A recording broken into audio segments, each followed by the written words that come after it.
The Full Melt Show is intended for a mature audience. It contains adult themes, adult content, and sometimes adult language. Listener discretion is advised. It's the Full Melt Show. Are you high? What are you talking about? It's the Full Melt Show, a marijuana discussion about news, culture, and entertainment. TheFullMelt.com. It's your backyard. It's celebrity interviews, talks with politicos. Plus, your calls are on the air. Download the Full Melt app, free at the Apple and Android app stores. With your host, Steve Green, the Full Melt Show.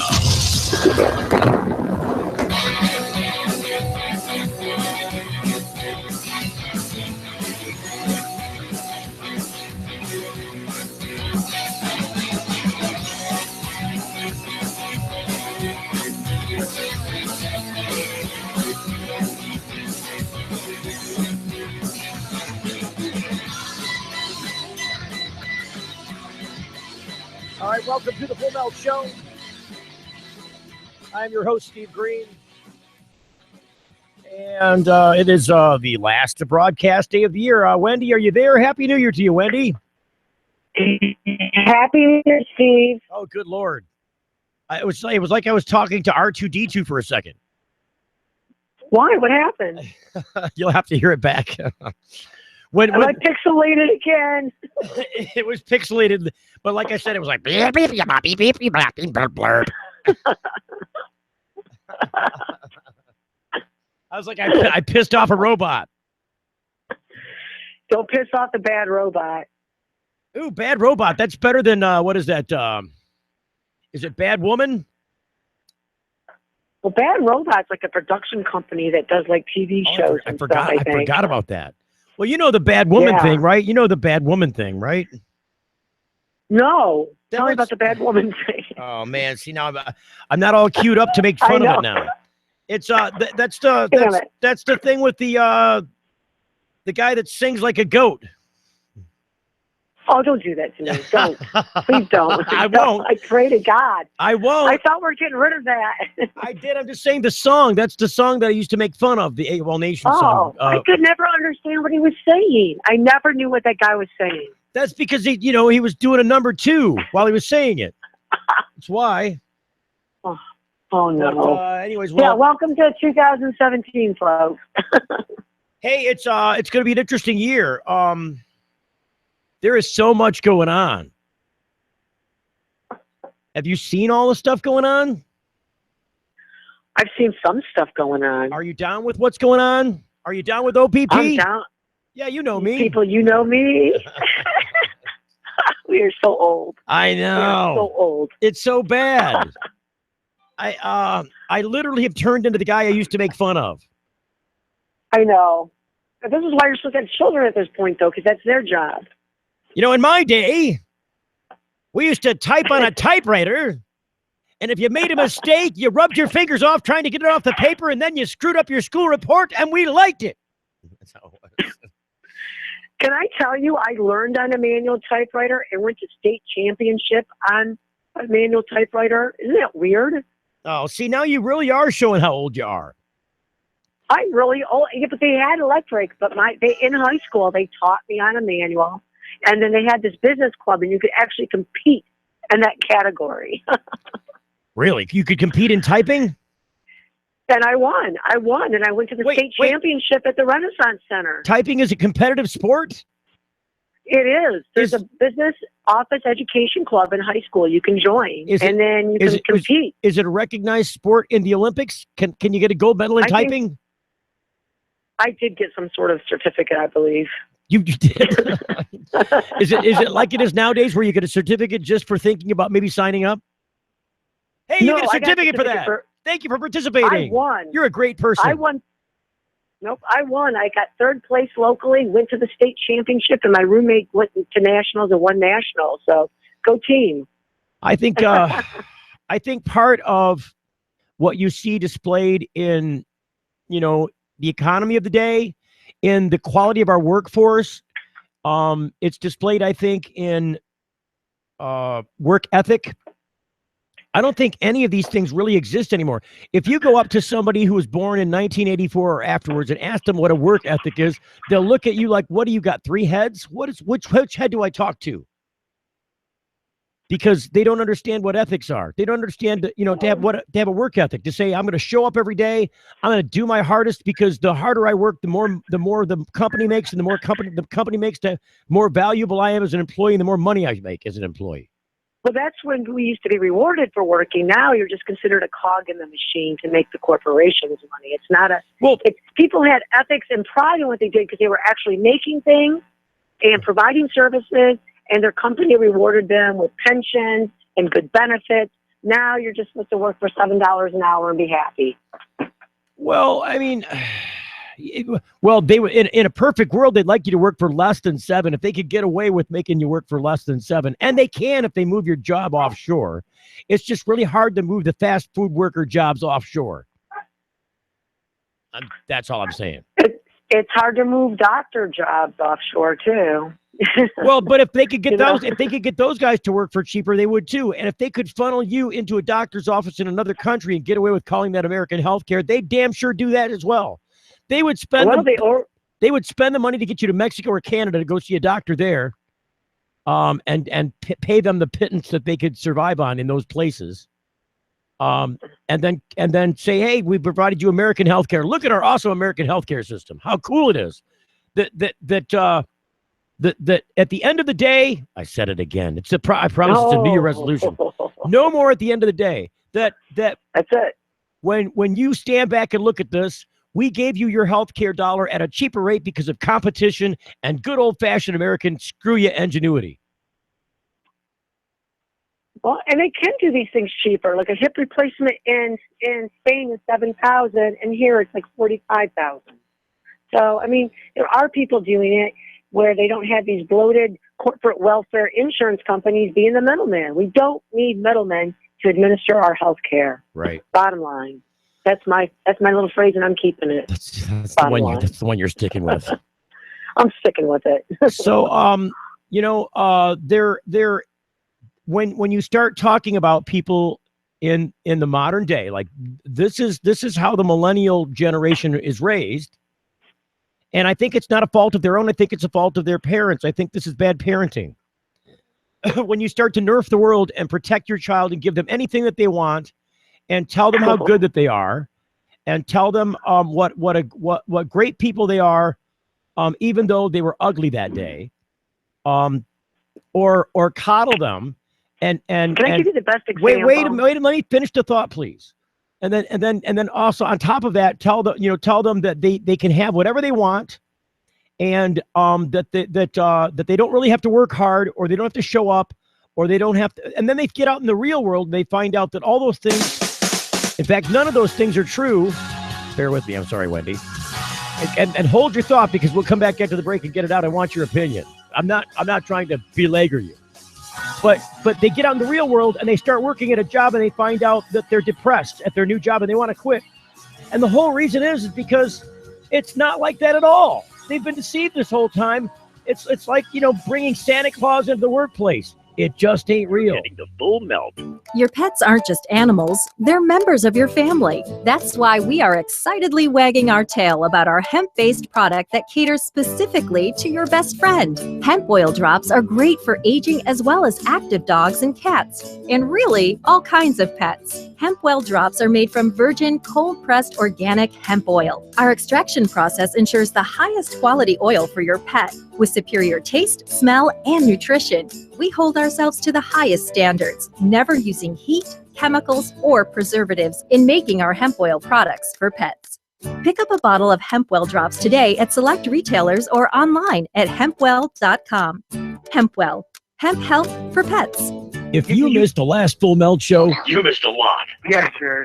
We are just here to get you qualified, okay, for the lower interest rates. this is a Visa card. Okay, it's a Visa card, starts at 4, right? So why do you need the numbers off the card? I was going to let you know, what is your new interest rate going to be and what you qualified for, okay? Well, wouldn't it be a security risk if I was to give my card number over the phone? Sure, we are the ones who send you the billing statement every month. Aren't you really just a liar? Aren't you just lying about this? Aren't you just trying to steal my credit card number? Oh, you are. You little piece of shit. You're a little fucking liar, aren't you? You're a little foreign piece of shit, aren't you? You're a little foreign fucking puke, aren't you? That's what you are. You fucking piece of shit. Oh no! You get to suck my fucking. You get to suck my fucking American dick, you foreign piece of fucking shit. There you go. That's how you do that. Imagine a world where patients can use marijuana like any other medicine. The Marijuana Patients Organization challenges the status quo by helping our neighbors to enjoy a better quality of life. Visit the MPO at marijuanapatients.org and enjoy informative articles, engaging debates, and information about treatments, doctors, and dispensaries in your area. Over 50,000 people have registered at marijuanapatients.org since 2010. Join us at the Marijuana Patients Organization today, marijuanapatients.org. When you need legal help, you don't want to guess at who's standing next to you in court. And when it comes to a medical marijuana defense, it's even smarter to partner with a lawyer before you need one. Based in Royal Oak, David Rudoy has a proven history of not being afraid to take your case all the way to the Supreme Court and win. Find the law offices of Rudoy Law at rudoylaw.com. RudoyLaw.com is a quick reference on your rights concerning Michigan medical marijuana and up-to-date news. That's RUDOI law.com. Call 248-935-9074 now and talk about your legal needs, because at RudoyLaw.com, we don't just stand up for you, we stand up with you. Wish your skin could bounce back like it used to? Neutrogena Hydro Boost Water Gel instantly quenches skin to keep it supple and hydrated day after day. With hydrating hyaluronic acid, which retains up to 1,000 times its weight in water. This refreshing water gel plumps skin cells with intense hydration and locks it in. For supple, hydrated skin that bounces back. Hydro Boost from Neutrogena. See what's possible. And now, a Planet Green Trees flashback. That is the paradox. Like you can't make this, the civil employees rebut the presumption, right? The state just gave $8.5 million to this administrative agency to implement. I mean, the concept there is a little offset. The police are still seem to be involved in it. Nothing takes incentives away from police. In fact, it gives them more fish to shoot in the barrel. Right. The police are literally the regulatory agency for the entire program. And why is that? They needed their cut. They're the only ones knowledgeable and responsible enough to handle it. This major public health and safety issue. Don't miss the Planet Green Trees show. Thursdays at 8 Eastern on Spreaker. It's the Full Melt radio show.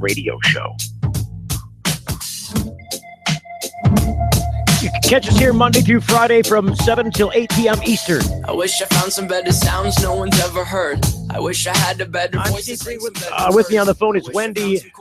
Wendy, you were trying to say before the break, and I didn't want to cut you off. I'm sorry. But you were trying to give me an example of what I was trying to say, a prime example of this lack of what is it? Work ethic? Isn't that what you were trying to say?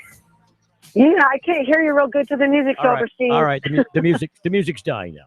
There you go. I love the music. I love it.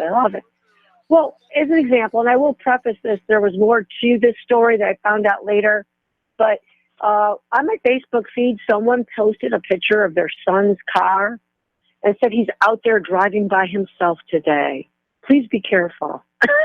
And it just hit me so funny because I thought it was cute. I'm like, what should we do? Put bumpers on and a big light on the top? And no. Thanks Don't for warning us. Well, wait a minute. I'm well, right. I suppose from that standpoint, I feel safer when I know that there's a young driver in front of me. But I don't want to mislabel what I view as just proud parenting, or cautious parenting. Oh, I'm nervous because my kid's out there driving for the first time. Be careful. I get that.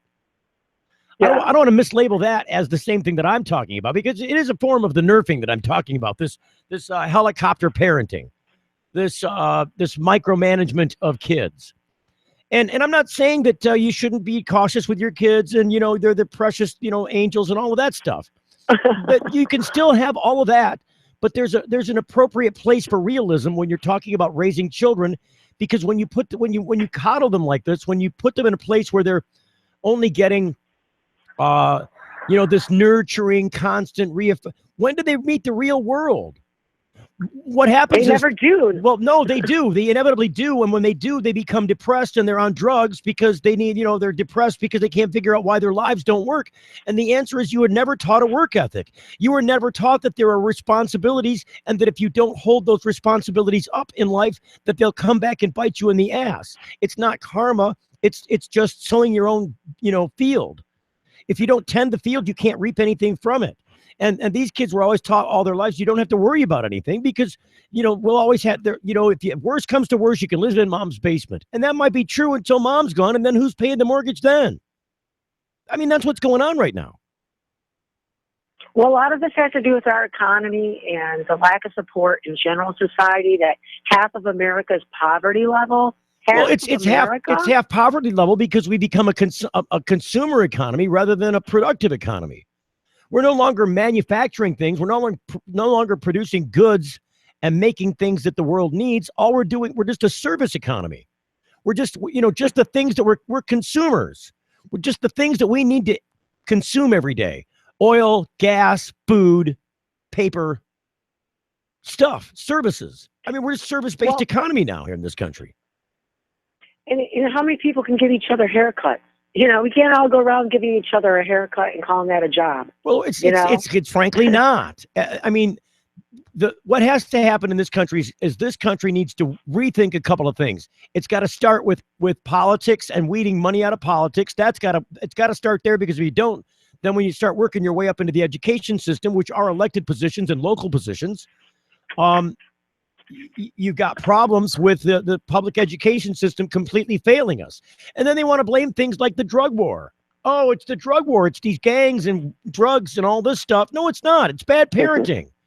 If your kids are at home taking care of their homework and doing the things under your tutelage as they should be when they're, youthful and in school, then they're not out joining gangs and, holding up people on the corner and doing deeds to get moved up in the drug culture or in the gang culture.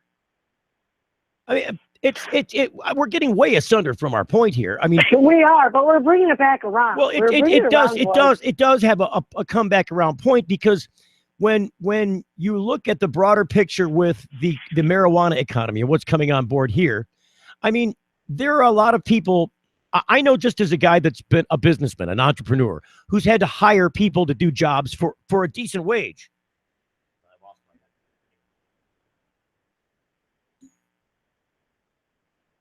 When you've got to hire somebody for good money, and the only people that you can get to even show up to do a simple sales job, and I'm talking something as simple as working retail in a mall or selling fireworks at a stand, or even doing, hiring somebody with some skilled labor that you can teach. You don't even need to know how to do it. Just show up. I have the tools. I'll teach you how to do it. Like roofing, for example. All practical things that I've done myself in the past. These over the past 20 years, if I needed to hire somebody to help to do that, I could not, number one, depend on the person I was hiring. I couldn't depend that they were capable of learning what it is that I needed to teach them, that they could show up on time for their jobs and just do it because they already know what to do. That they wouldn't show up in a disheveled position or with dragon breath trying to sell stuff to people in a mall at Christmas time. Or body odor so bad that my own family members couldn't stand next to them because they stunk so bad that the crystal they were selling was weeping. So it's terrible when you can't find quality people to do the job. But these people were always taught that you can go to college and get a good job, and if that doesn't work out, mommy and dad, you'll take care of you. But that doesn't pay the bills. It doesn't get you what you need, and it doesn't give you any self-esteem. So I don't know. When you look at the marijuana economy, those people out there I know are suffering from some of that very same problem, and then they've got the stigma of marijuana employees on top of that. Guys who are used to having cannabis and cannabis being somewhat of a mellower, something that is going to maybe take drive away, at least perceptually.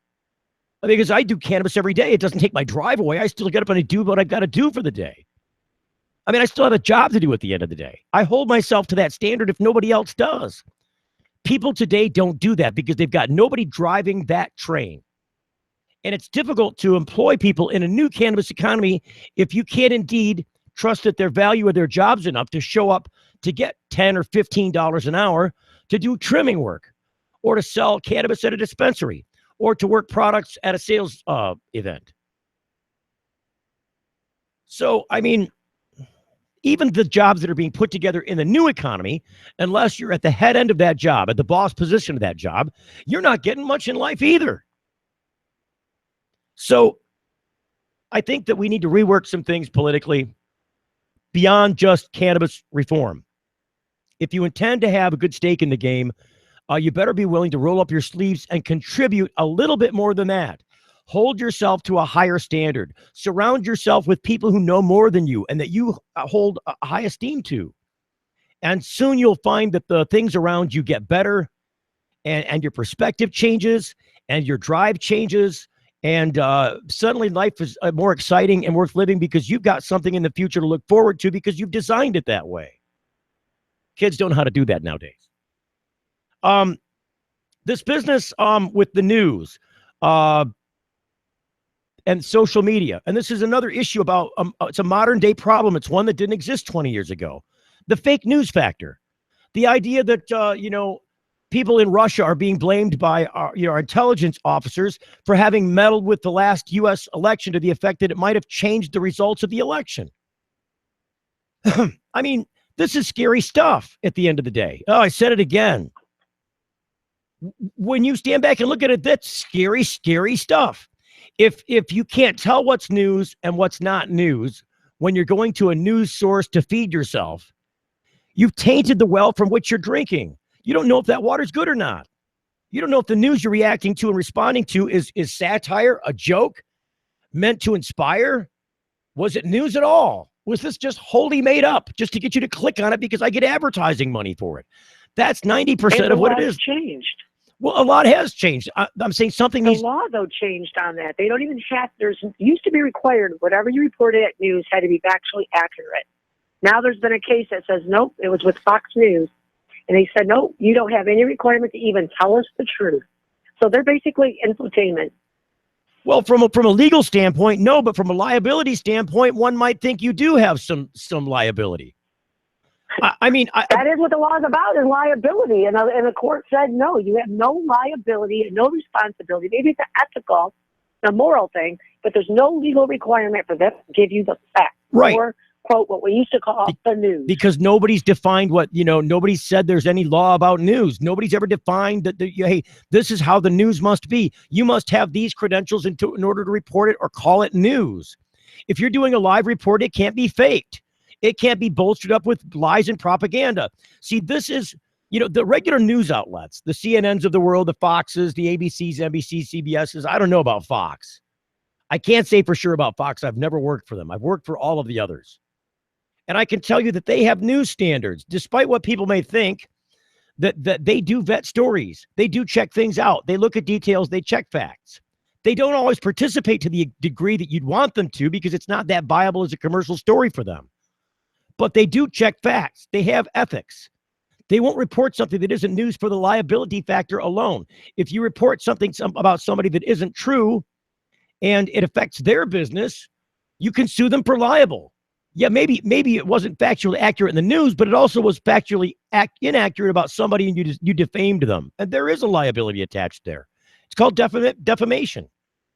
So I just think that we've got to rethink the way that we get our news, because it's easy to make our population stupid, especially if you fail them at school and they can't even spell the words they're trying to use in a sentence. And they're getting diplomas and trying to function in a world where they got, the reason they got promoted wasn't because they knew the material, but because, they knew somebody. They figured a way around it creatively. It doesn't mean you learned anything or know anything. Therefore, when you get to a place where there are news stories that people want to believe are real, and the example in the cannabis community that came out today, this actually happened yesterday.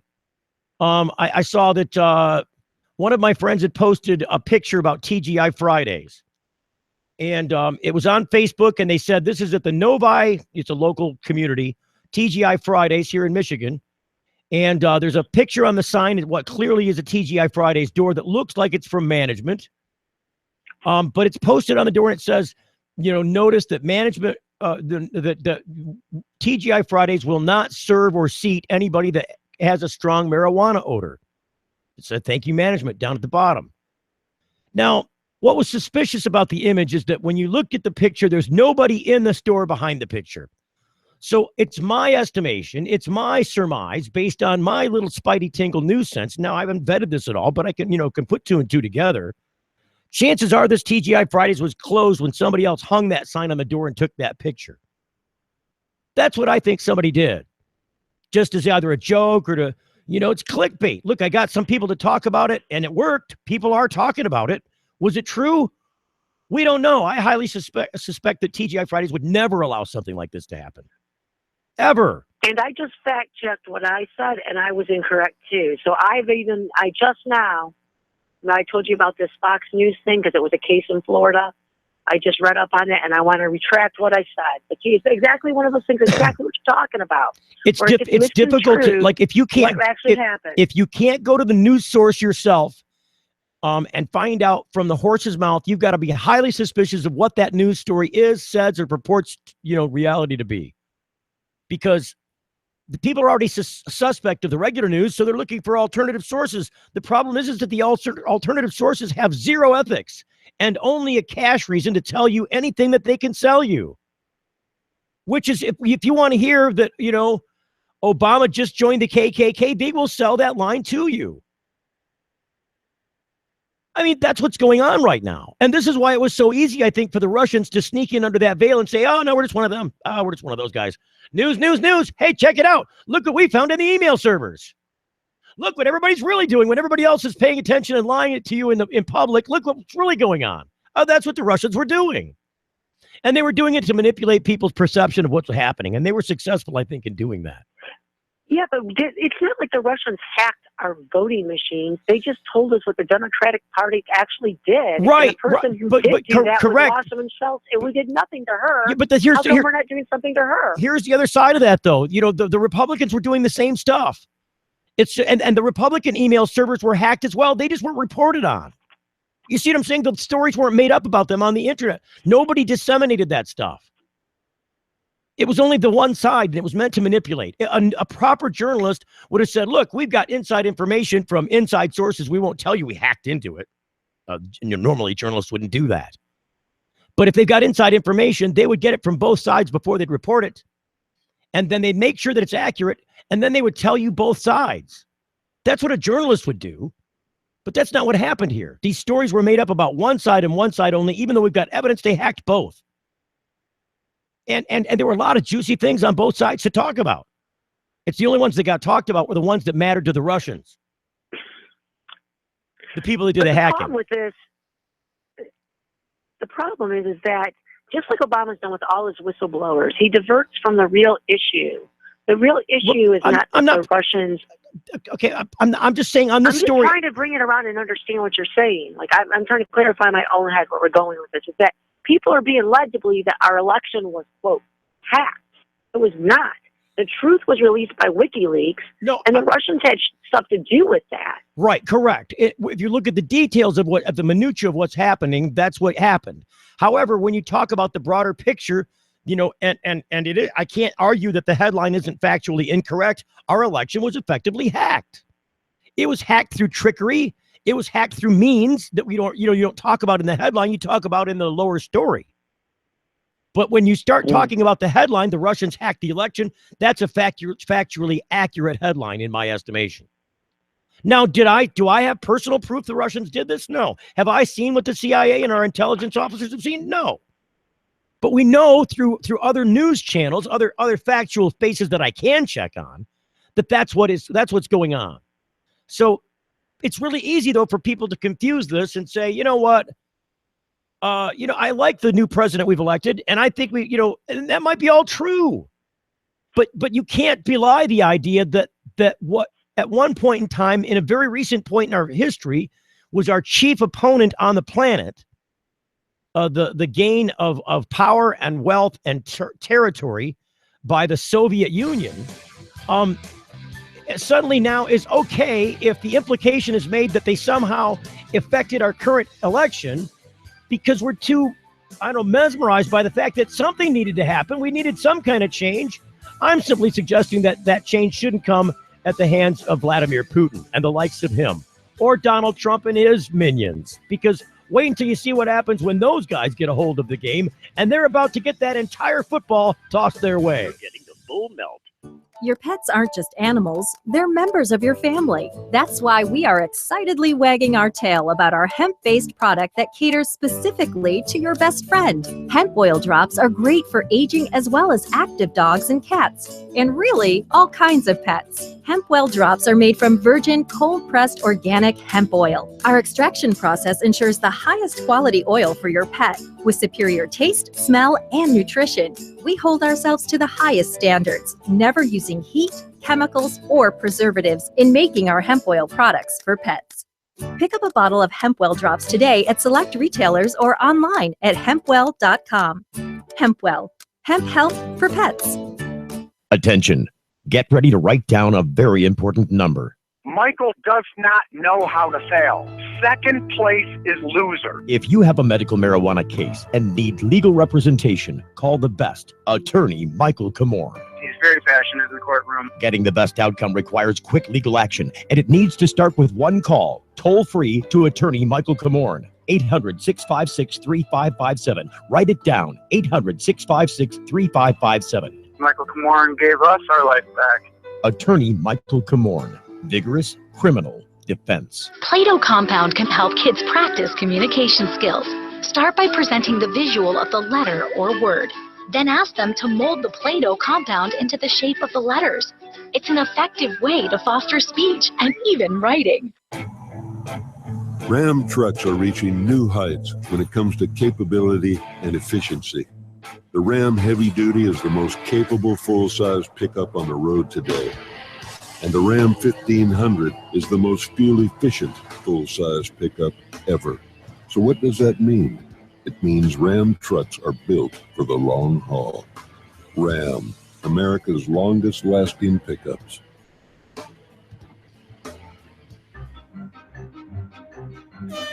RootMetrics, in the nation's largest independent study, tested wireless performance across the country. Verizon won big with 153 state wins. AT&T got 38, Sprint got 2, and T-Mobile got 0. Verizon also won first in the U.S. for data, call, speed, and reliability. AT&T got text. Stuck on an average network? Join Verizon, and we'll cover your cost to switch. It's the Full Melt Radio Show.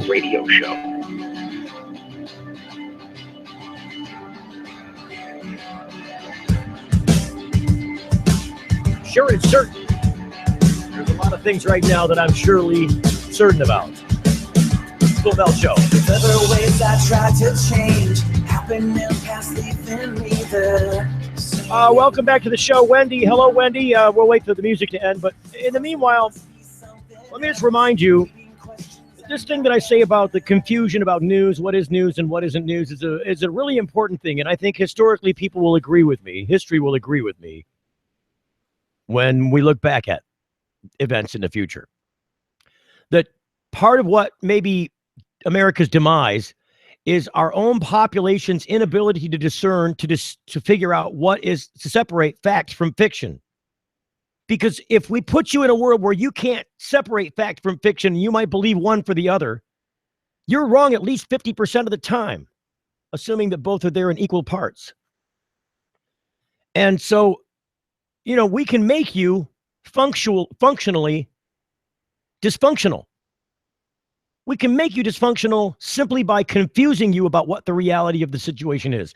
If I gave you a visual field and 50% of the visual field that you had to rely upon to move around the world was factually inaccurate, you'd be bumping into things and falling over all the time, at least half the time. Because half the time what you're looking at wasn't reality. And I'm saying if that's what you're dependent upon for the news, and if we're eager enough, if we're stupid enough, if we're too stoned enough to figure out that this is what's going on in the world, it's really easy to screw you up in a major, big way. And I'm saying that might be the Achilles heel of Americans, is our fat, lazy mentality when it comes to the security of the world. because it's really easy to screw you up internally, to make you act. People have already done it. Did you see the guy that went down to the place where they said that they were, molesting children, or they had some kind of, at the pizza place in Washington, D.C.? This is all about politics. This is all about the evil of politics and the money that's involved. They said this, and a guy showed up there with a shotgun, ready to murder the people that they were making these false reports about. And that's what I'm saying. If you can't tell what's going on in the world, you're likely to react to something to save your own skin that might be completely false and dangerous. And that's what I think people need to watch out for. But it's right there in black and white. Russ Belville was, I think, the guy that did the report about the marijuana issue. And if you'll give me a second to drag it up.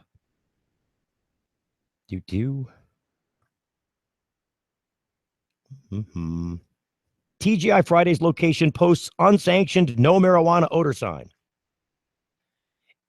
I want to say, is that truly what happened? We'll see what Russ has to say, because I don't think he had anything more to say than I did. Using Twitter, Mag Daddy reposted a picture taken from a TGI Fridays chain restaurant location in Maryland that featured a sign banning customers who smell like marijuana. And they show the picture. It's the same one that I posted today on Facebook. I reposted this image. And, people don't necessarily share the image. They'll take the image and post it as if they were the ones that posted it. And they'll say it about their own place. And there were a lot of negative comments about it. Now, I can't take this image on its face because, again, I could see no corporate wisdom that would allow this to happen.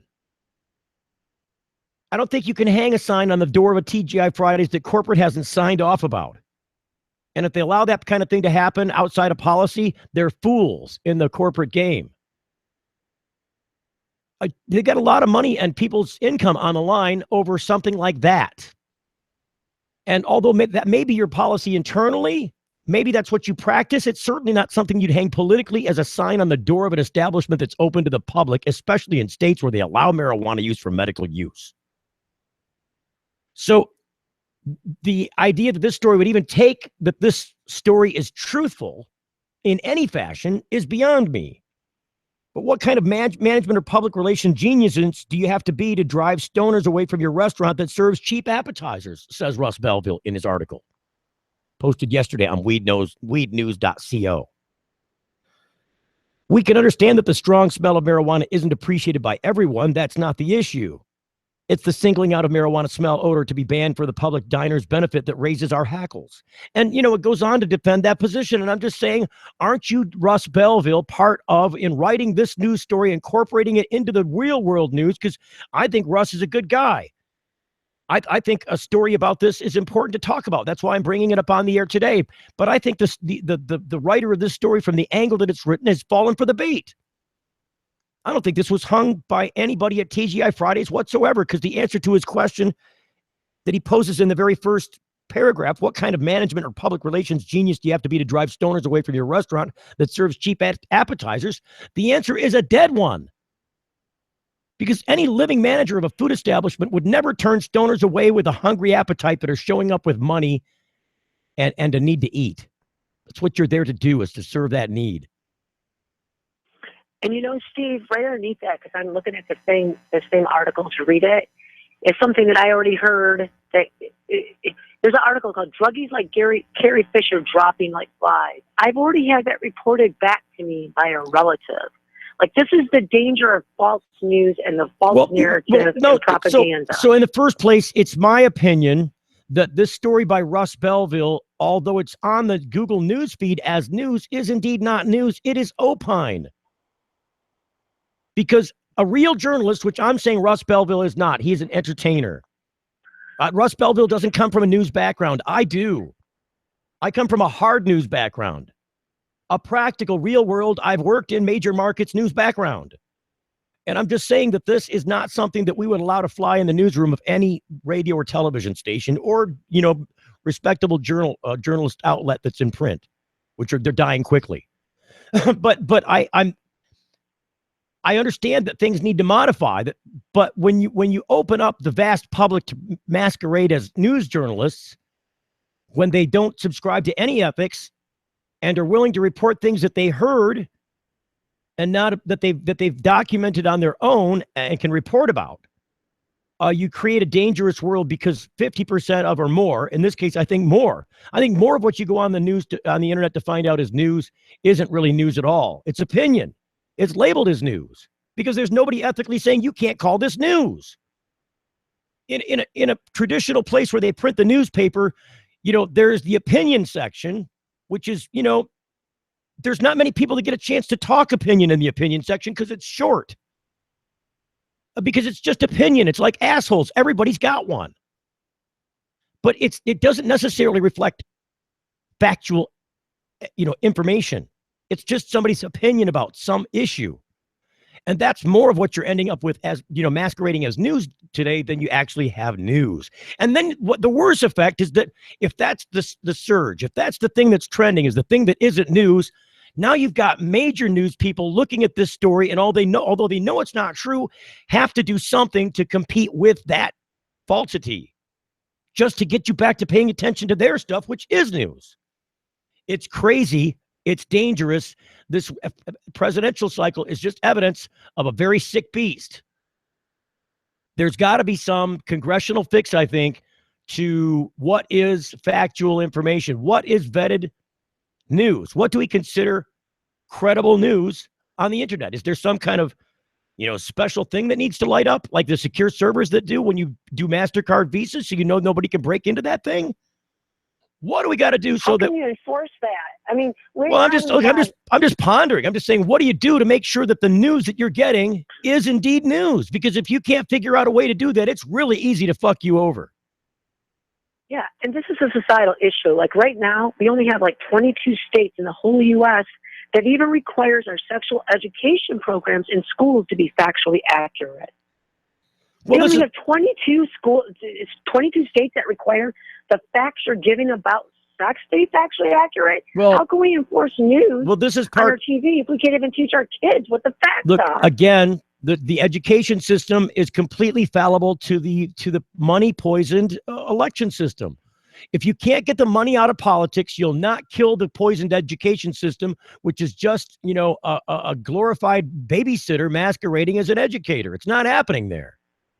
They're completely failing the entire intent of educating the populace because the parents are too afraid, or the teachers are too afraid that the school board's going to get sued and they're going to get fired if some parent comes up and alleges that you said something that was racial or raised a hand, or tried to defend yourself because your kid was trying to beat them up.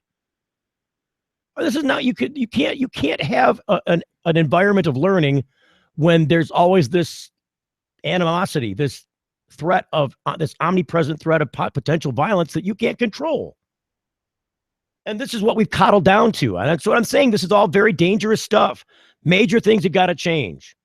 Don't let the marijuana world, as much as we're wrapped up into it, confuse you that these things are factual and you need to pay attention to them, because if you don't, you're going to end up in a world of hurt.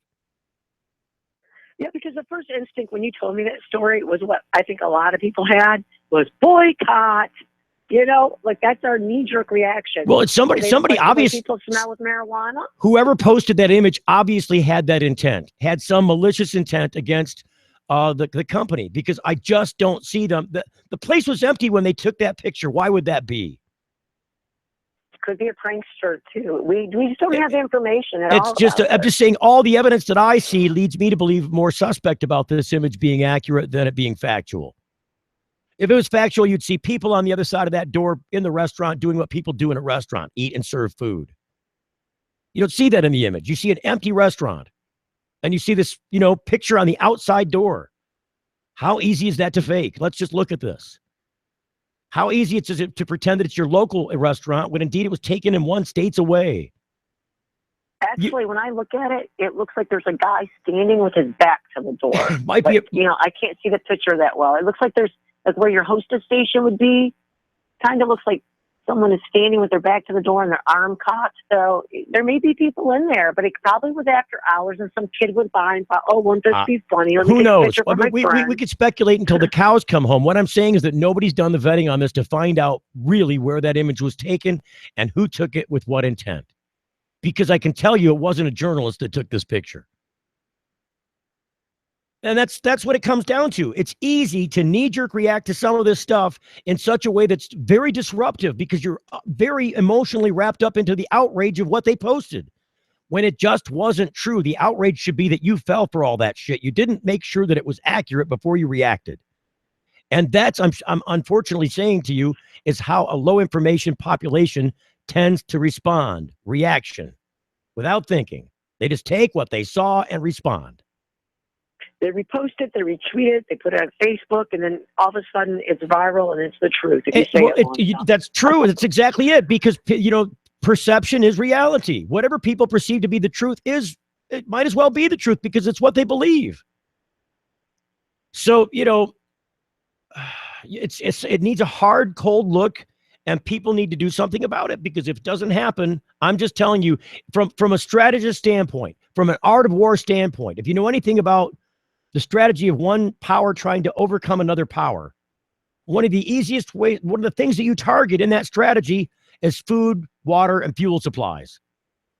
And it's very easy to take those things away from you if you can cause mass confusion with artificial stories that just have no basis in reality.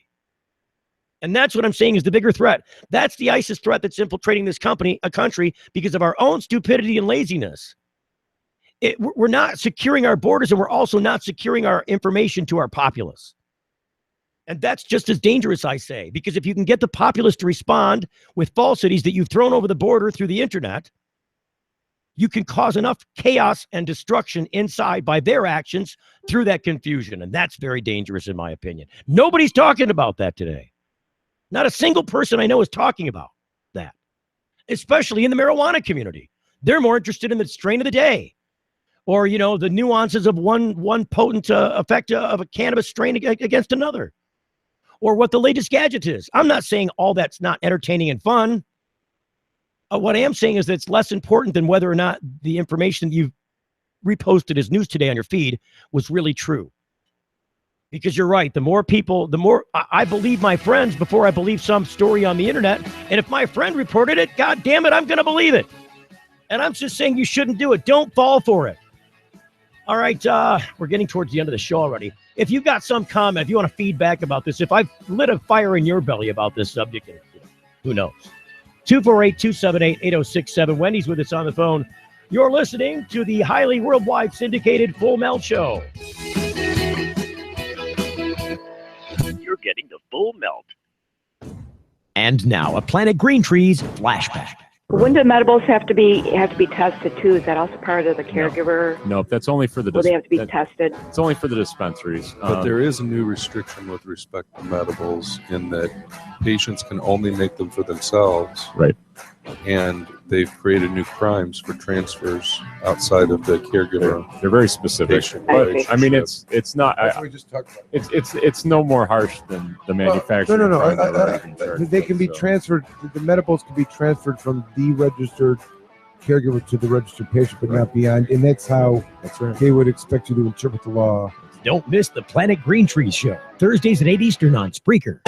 Promotional consideration provided by NoSmell.com, pioneering the storage market for cannabis users. The No-Smell patented bag technology offers users 100% smell-proof detection from even the most sophisticated of noses.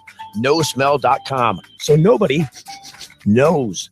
When placing your order for a No-Smell bag, make sure to use discount code FULLMELT and take 10% off the entire order. Learn more about No-Smell technology at NoSmell.com. Don't stop chasing wonder while the day brings up, becomes a sunrise, and we'll see the sunset coasting by the ocean with some music. Turn it up, we got the whole night, 360 days of this. All I'm talking why the memories will make you that always make you smile. Happiness is calling at sandiego.org. When you need legal help, you don't want to guess at who's standing next to you in court.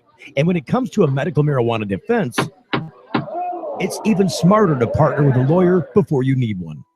Based in Royal Oak, David Rudoy has a proven history of not being afraid to take your case all the way to the Supreme Court and win. Find the law offices of Rudoy Law at rudoylaw.com. RudoyLaw.com is a quick reference on your rights concerning Michigan medical marijuana and up-to-date news. That's RUDOI law.com. Call 248-935-9074 now and talk about your legal needs, because at RudoyLaw.com, we don't just stand up for you, we stand up with you. My moderate to severe chronic plaque psoriasis made a simple trip to the grocery store anything but simple. So I had an important conversation with my dermatologist about Humira. He explained that Humira works inside my body to target and help block a specific source of inflammation that contributes to my symptoms.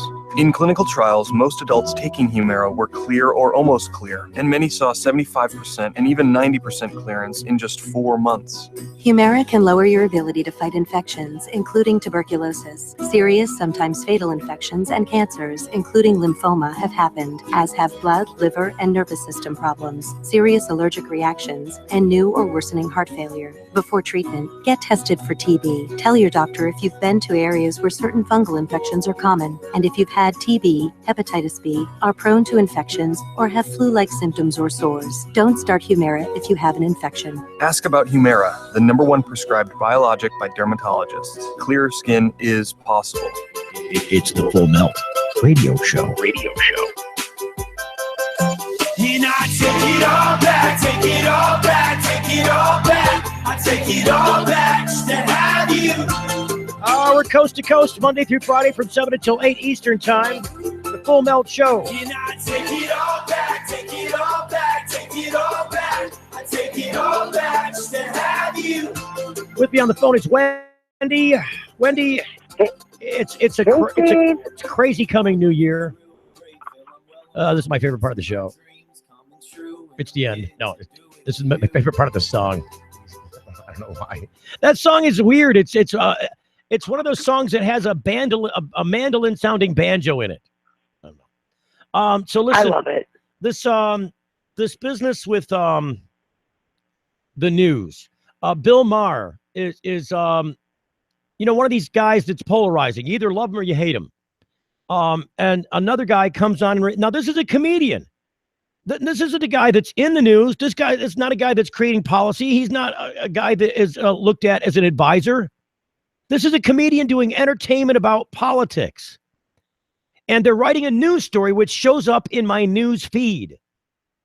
In an exclusive interview with ATTN, Bill Maher predicted under the presidency of Donald Trump, the U.S. could return to the days when legal marijuana was a fantasy. And so he walks down the Chicken Little, road where the sky is falling. Watch out, Jeff Sessions is going to come in, and I can see the days where you got to go back behind the dumpster. Don't piss off your weed dealer. You might have to go back to him. And, practically he's right. From a practical standpoint, that decision could be made, and there could be enough force put into federal people and the National Guard to back them up to say, look, we're going to start closing down these places that we warned you. You got to close them down. If you don't close them down, we're going to come in and close them down, and they'll start to take that action, knowing full well that they don't have the capacity, the ability to round up all these people and jail them and do all that raiding. They don't have it in them. They've been busy cutting off the head of that snake for the past 30 years. There's not enough resources on the federal level to make that happen, and they know it. The truth of the matter is that same double-edged sword about perception being reality could make it factual that they start this roundup, that they put on this display, and all the smart guys, they know this will happen too, would snap those doors shut just like a rat trap. Quicker than you could blink, they would all snap shut across the state. And that's all they need to happen, is show the force, make the edict, and policy will follow. And that's what Bill Maher says is going to happen. I think that is, the opposite of wearing rose-colored glasses. I'm a little more optimistic than that, and I also am a bigger realist than that, because there aren't going to be, the events that I just described in an example, in a futuristic, hypothesis, couldn't take place because there aren't going to be uniform following of the rest of the places snapping shut like rat traps. Most of them would. It would have the larger effect, yes, but there would be those that stayed open. And they still have to focus on those. And then when they started working on those and other people said, well, crap, they're making money, we should open back up too. They'd do that too. And then there would be this, again, endless game of we don't have the resources to make this happen. And we've already decided when they look back at it in the first place that we voted to end all this stuff. We decided to stop paying, what is it? How many? It's $80 billion a year that they spend on locking up federal prisoners. And we're still jailing them for pot. It's just nonsense. And they haven't made a dent or an impact on the war. Look, if they could stand on a single thing that said that the war on drugs was effective for, and point to that statistic without everybody cracking up and laughing on their asses when they wanted to call it realistic or some gain of traction in the war on drugs, then I'd say go ahead and wage your stupid war. If it's having its stated effect, then go ahead and wage it. If you think we should spend that kind of money, go ahead and do it. But I'm saying they can't even make that claim. Nobody can make the claim that the war on drugs, any of them, including marijuana, with a bigger point, marijuana, zero effect has been had on that game. Drugs are cheaper and more prevalent than they've ever been. And there's no way you're locking up the borders. You could create as many walls as you want. It's not going to keep it out. As long as there's a demand, there'll be a supply and they'll get it there at the cost of any treasure or blood. And it will all be our own. Who do you think gets it into the jails? How do you think those get there? In the prisons? Because it's the people that work in the prisons that smuggle in that stuff. Well, even if it was effective, go ahead. It's supply and demand. Go ahead, because you haven't had much of a chance to talk and we're almost over. I might as well give you some breath. I'm sorry. Oh, well, I'm just saying this isn't effective. Like you said, well, if it's effective and you can at least meet your goals, first of all, we have to find out, are these the goals that we even want? Portugal went a different way. They've decriminalized and they help people, and things are better for them. Their meal usage is down. Uruguay. The people that are addicts are down. Yeah, it was I think it was Portugal. Well, Portugal and Uruguay, yes. They're just two of them. Right. And then the world stage is following suit. I mean, they see the wisdom in this. Look, in a day where resources are scarce, this is the first place you can go to trim the fat, because this is where the fat truly exists. But when you can make money on someone because they're locked up, because you're making you $40,000 a year per prisoner, versus putting that same person on the street that makes you nothing, maybe $7 an hour at McDonald's in their pocket. Hey, you're more valuable to the corporations as a prisoner than as an employee. Well, yeah, because for every dollar that they're spending putting you in prison, they're employing another guy who's got to keep track of you and feed you and wipe your ass all day. So it's the wrong focus. It's the wrong goal. Just like when they used to bring people over across the seas, they were paying for so many people that you could bring over as like slaves and stuff. Well, when the slaves started being dead when they showed up, they realized, no, we're going to pay you for a live slave. But and then the number of slaves making it to the shore actually increased. The bigger paying for the wrong result. Well, yes, and the bigger problem is that you can't get enough Americans together to vote on this, to end it once and for all. You can't get them to have enough effects to actually force their legislators to say, look, enough is enough of the money in politics. We don't care what the Supreme Court says about this. We want you to write a law that says you can't limit money. Make it a part of the Constitution. Make it a constitutional amendment that, campaigns are publicly financed, and here's how much you get. Look, it was so frustrating when you say that, though, Steve. I think about the people in Massachusetts that just passed a law for marijuana, and then with a pin stroke, a few people elected have delayed their program by 6 months. So the people did vote and the people did speak, and we're just disrespected no matter what we do. So it's got to be beyond just writing a law. Look, again, following the law. Again, you've given these people the ability to either have that power by your edict, or have given them the right to vote for that power on their own, and they took it. So what it comes down to is voter responsibility, citizen responsibility. You got to pull up your own britches and educate yourself about this stuff enough to believe in what's going on and participate in the system, because it's the only place you have a voice. And if you do it, it works. If you call your legislators, if you show up in mass and threaten that you're going to throw them out or get them primarily challenged in the next election, they will perk up and listen to you. Believe me, because they spend more money on Capitol Hill across the street in their chambers raising money that isn't in government offices than they do actually on the congressional floor or doing things for the people, which is what they were elected to do, because that's the position we put them in. by not weeding money out of politics. They're spending more time raising money than doing the work. And we can get that money out by going to wolfpack.com. This is a group that's trying to get a constitutional amendment to get money out of politics. Right. And they've got already some other states are signed on. Wolfpack.com. Wolfpack.com. Thank you very much. Wendy, we've reached the end of our time.